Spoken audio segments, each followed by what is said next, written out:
These are mass concentration camps of Muslims who are forced to renounce their Islamic and Turkish identity.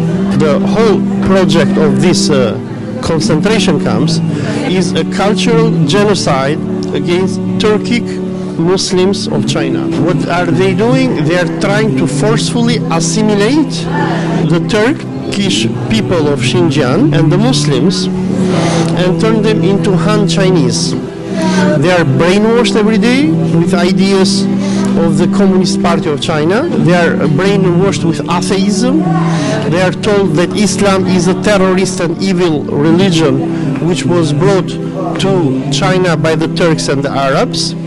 They are forced to renounce their Turkish language, and if they dare to speak Turkish when they are in the concentration camps, they will suffer punishment. So they are forced to speak all-time Han Chinese, and they are forced to learn Chinese, and in a few words, to transform from Turkic people into Han Chinese. 3, 2, 1，好嗨哟！感觉人生已经到达。